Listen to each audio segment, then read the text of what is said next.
Hello, and thank you for joining us for the third edition of the Top MBA Bookshelf. Today, I am thrilled to talk about Carol Dweck bestseller Mindset, because it's at the core of what we do with our MBA, that is, help people grow and reach their potential. We all spend many years in school.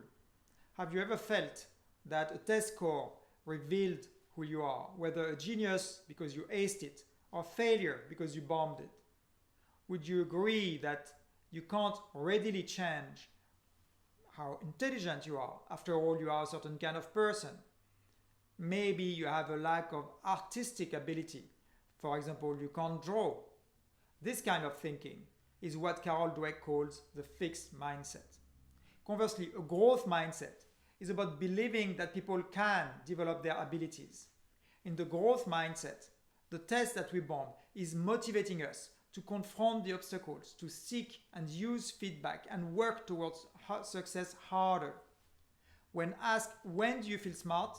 Kids with a fixed mindset reply, when I don't make any mistake, finish something fast and perfect that others can't do. That is high ability, superior talent, no effort. Kids with a growth mindset say, when it's hard, I try really hard and I start to figure out something I could not do before. Notice, no reference to others, a focus on effort and strategies for improvement. Why does this matter? The first reason is because mindset touches all areas of our lives, from education, as we just saw, to relationship and even organization, and makes a huge difference in what we achieve. For example, in mastering a skill, but also in the quality of our lives, whether we enjoy what we do. Here are some highlights of how the mindsets manifest. In general, people with a fixed mindset have an inflated view of their talent, because believing abilities are set makes having low abilities threatening. For those with a growth mindset, there is no such sensitivity to current abilities since they can be developed. Hence, they acknowledge their shortcomings and more easily accept and work with feedback. In relationships, a fixed mindset sounds like the end of a fairy tale, and they lived happily ever after. The expectation is that things should come easy in the perfect relationship. With a growth mindset, the lovers expect that they have to work on their relationship, communicate, grow together. So it sounds more like, and they worked happily ever after. In organizations, the mindset shows in what's valued: status and power in the fixed mindset, with a form of elitism and maybe even groupthink. And in a growth mindset, there's a focus on the well-being of employees and their development, a culture encouraging self-examination and alternative viewpoints. So, can you recognize where in your life you have or had a fixed mindset? Because the truth is, we are all a mix of both fixed and growth mindset. We are all born with a growth mindset. As toddlers, we stumbled many times but didn't get discouraged. We didn't give up. We tried until we succeeded, and the same with language. Yet at some point, the fixed mindset also hit us. We started to be concerned about what makes us lovable to our parents, or what makes us look cool to our friends as teens.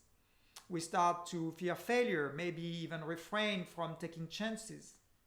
Reading this book, I was surprised to realize how many of my academic and relationship failures I could trace back directly to a fixed mindset. A second reason, though, why mindset matters is good news. It is that one can shift from a fixed mindset to a growth one. And how do we know? Because experiment after experiment with adults and kids have shown that when tasked with practicing something new and where participants were split into two groups, same initial level of skills, same subject matter training, but one group being given a fixed mindset, being told that abilities are typically fixed, and the other one being given the growth mindset, the individuals in the growth mindset group at the end of the training vastly outperformed the other ones. So how can you go about this shift and make, if possible, a permanent shift to the growth mindset. Here is a process that Carol recommends. First, embrace the fixed mindset in you, acknowledge where it lies or it can be changed. Second, become aware of what triggers it. Thoughts like give up, do something easier, and observe it, do not judge it. Third, give this mindset a name as if it was its own person.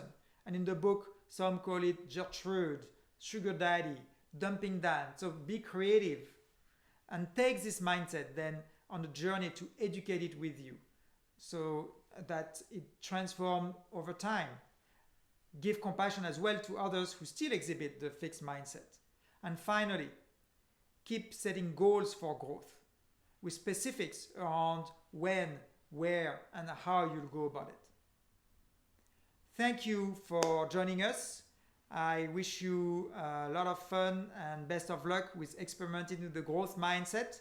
And next time we'll talk about another pillar of our MBA psychological safety with Amy Edmondson's book, The Fearless Organization.